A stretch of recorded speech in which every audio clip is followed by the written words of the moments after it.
চাউল ধোয়া পানির উপরে ইয়া সালামু পাঠ করে ওই চাউল ধোয়া পানি ঘরের চতুর কোণে ছিটিয়ে দিলে কি হয়?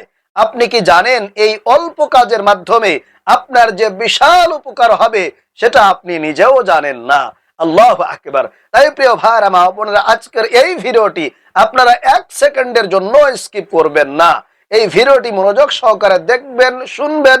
হতে পারে এই সামান্য আমলের মাধ্যমে আপনার জীবনের সকল দুঃখ, কষ্ট, পেরেশানি দূর হয়ে যাবে। আপনার সম্পদের উপকার হবে, আপনার পরিবারের উপকার হবে, এমনকি আপনার লক্ষ লক্ষ টাকা পর্যন্ত বেঁচে যাবে যদি সঠিকভাবে জেনে বুঝে এই আমলটি আজকে প্রয়োগ করতে পারেন। প্রিয় ভাইরা মা বোনেরা, তাহলে আসুন আর বেশি কথা বাড়াচ্ছি না, এখনই আমি আপনাদেরকে আগে আমলের নিয়মটি বলে দিচ্ছি, এরপরে আমলের ফলাফল কি হবে সেটা আপনাদেরকে জানিয়ে দিব ইনশাআল্লাহ।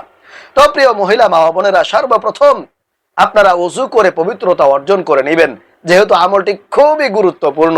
ইনশাআল্লাহ কপাল খুলবে, আপনার ভাগ্য পরিবর্তন হয়ে যাবে যদি সঠিকভাবে আজকের এই আমলটি করতে পারেন।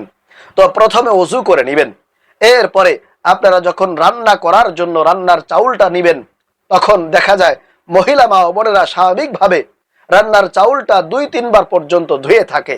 তো প্রথমবার আপনি যখন রান্নার চাউলটা ধৌত করবেন, তখন প্রথমবারের যে পানিটা আসবে সেটা আপনি ফেলে দিবেন। এরপরে দ্বিতীয়বার যখন আপনি এই রান্নার চাউলটা ধৌত করবেন, তখন দ্বিতীয়বারের পানি আপনি আর ফেলবেন না, একটা পরিষ্কার স্বচ্ছ পাত্রের মধ্যে রেখে দিবেন, সেটা আর ফেলতে হবে না। তো রেখে দেওয়ার পরে আপনি একটা পরিষ্কার পবিত্র জায়গায় বসে যাবেন। বসার পরে 1 নম্বরে আল্লাহর কাছে একটু ক্ষমা চেয়ে নেবেন, মাফ চেয়ে নেবেন। এজন্য প্রথমত 11 বার আপনাদেরকে ইস্তিগফার পাঠ করতে হবে, যেহেতু আমলটা খুবই গুরুত্বপূর্ণ। দেখা যায় আল্লাহ আপনার উপরে অসন্তুষ্ট হয়ে আছে, আল্লাহ তাআলা আপনার উপরে হয়তো কোনো কারণে রাগান্বিত হয়ে আছেন, যার কারণে আপনার জীবনে বিপদ বালা মুসিবত লেগেই থাকতেছে। অতএব আল্লাহর কাছে প্রথমে ইস্তিগফার পাঠ করার মাধ্যমে ক্ষমা চাইতে হবে।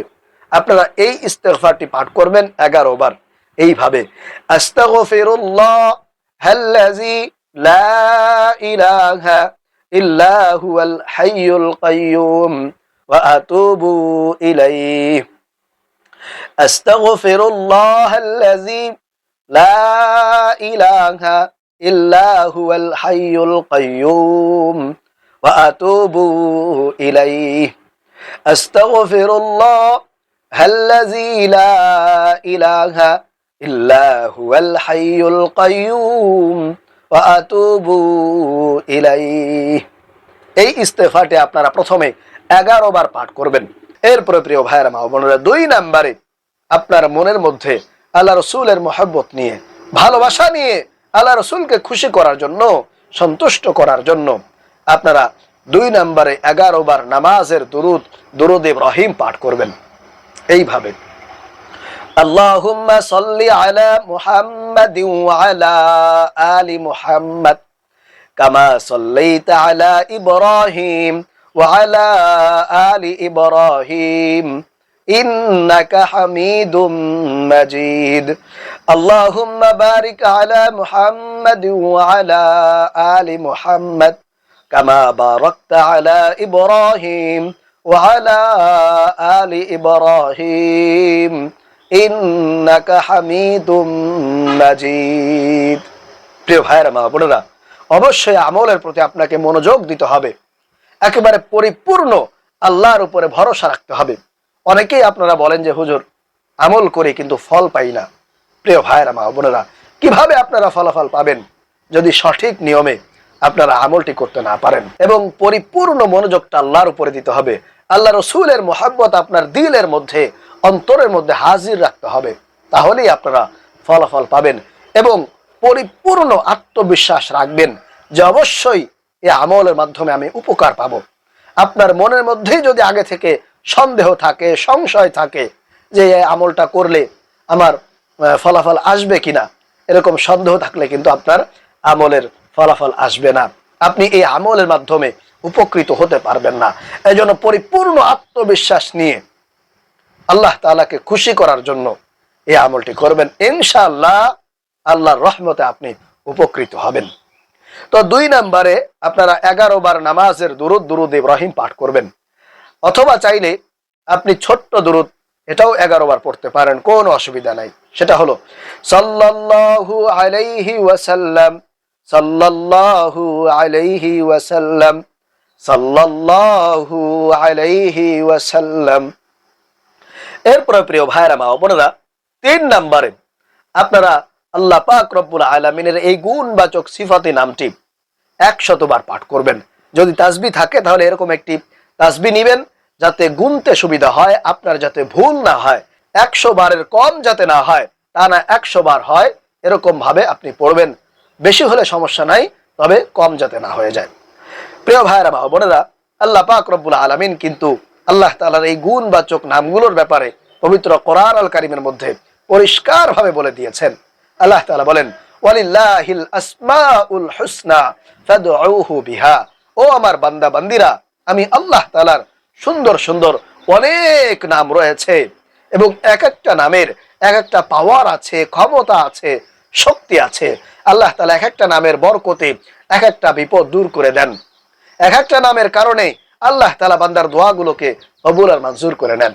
এজন্য অবশ্যই আপনারা এই নামটি খুবই গুরুত্ব দিয়ে পড়বেন এবং আমলটি খুবই মনোযোগ সহকারে করবেন, তাহলে আশা করি আপনারা অবশ্যই উপকৃত হতে পারবেন। তো এই নামটি আপনারা 100 বার পাঠ করবেন এইভাবে, ইয়া সালামু, ইয়া সালামু, ইয়া সালামু, ইয়া সালামু, ইয়া সালামু, ইয়া সালামু, ইয়া সালামু, ইয়া সালামু। সালাম শব্দের অর্থ হলো শান্তি, রহমত, নিরাপত্তা। তো 100 বার যখন হয়ে যাবে, তখন আপনার সেই চাউল ধোয়া পানির পাত্রের উপরে বা চাউল ধোয়া পানির উপরে আপনি পরপর 3টি ফুঁক দিবেন এইভাবে, ছু ছু ছু। আপনারা পরপর 3টি সেই চাউল ধোয়া পানির উপরে ফুঁক দিলে ইনশাআল্লাহ হয়ে যাবে। এরপরে যদি সম্ভব হয়, আপনার যদি জানা থাকে, শেখা থাকে আয়াতুল কুরসিটা, তাহলে আয়াতুল কুরসিটা আপনারা 3 বার পাঠ করে আবারও সেই চাউল ধোয়া পানির উপরে 3টি ফুঁক দিবেন। যদি পারেন তাহলে পড়বেন, না পারলে অসুবিধা নাই। এরপরে সর্বশেষ আবারও 11 বার দুরূদ শরীফ পড়ে আমলটি শেষ করবেন। তারপরে প্রিয় ভাইরা মা বোনেরা, এই চাউল ধোয়া পানিটা আপনার ঘরের চতুর করে আপনি ছিটিয়ে দিবেন, অল্প অল্প করে ঘরের ভিতরের চতুর করে আপনি ছিটিয়ে দিবেন। তারপরে ভিতরে ছিটানো হয়ে গেলে আপনি 15-20 মিনিট অথবা আধা ঘন্টা পরে আপনার ঘরের বাহিরের দিক থেকে যে চতুর্কোণা আছে, ঘরের বাহিরের সাইডে আপনি এই সামান্য করে করে এই চাউল ধোয়া পানিটা ছিটিয়ে দিবেন। তবে অবশ্যই আপনাকে খেয়াল রাখতে হবে যাতে এই পড়া পানি, যত পবিত্র পানি, অতএব এই পবিত্র পানি কোনোভাবেই যাতে আপনার বাহিরের দিকে যখন আপনি ছিটাবেন কোনো নাপাকির উপরে না পড়ে যায়, এটা আপনাকে খেয়াল রাখতে হবে। তাহলে আশা করি আপনারা এই আমলটি শিখতে পেরেছেন। তো এই আমলটি করলে আপনার কি লাভ হবে, কি উপকার হবে? প্রিয় ভাইরা মা বোনেরা, এই আমলটি করলে আপনাদের অনেকগুলো লাভ হবে, অনেকগুলো উপকার আপনারা হাসিল করতে পারবেন। 1 নাম্বার উপকার হলো আপনার ঘরে শান্তি, রহমত, নিরাপত্তা ফিরে আসবে।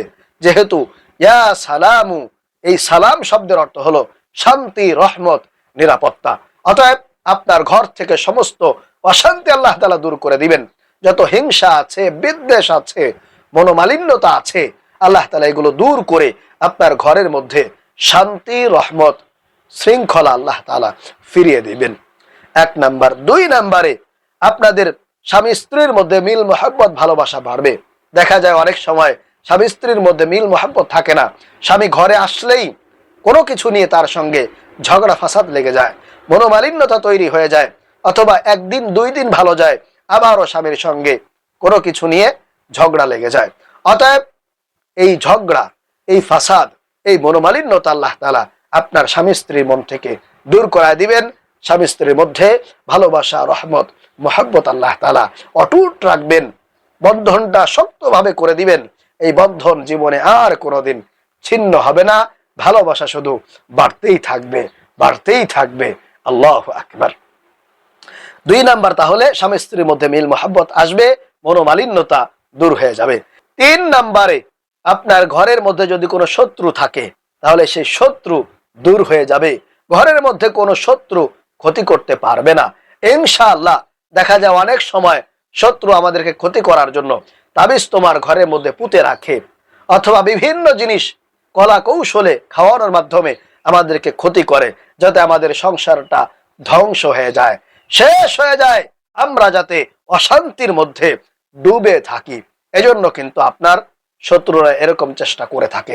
আবার দেখা যায় অনেক ক্ষেত্রে শত্রুরা আপনাকে জাদুটোনা করে, ব্ল্যাক ম্যাজিক করে, জিন চালান দিয়ে আপনার ঘরে ক্ষতি করার চেষ্টা করে, আপনাদের স্বামী স্ত্রীর মধ্যে মিল মোহাব্বত ধ্বংস করার চেষ্টা করে, স্বামী স্ত্রীর মধ্যে বিভেদ তৈরি করে, বিচ্ছেদ যাতে সৃষ্টি হয়, এরকম চেষ্টাও কিন্তু তারা করে থাকে।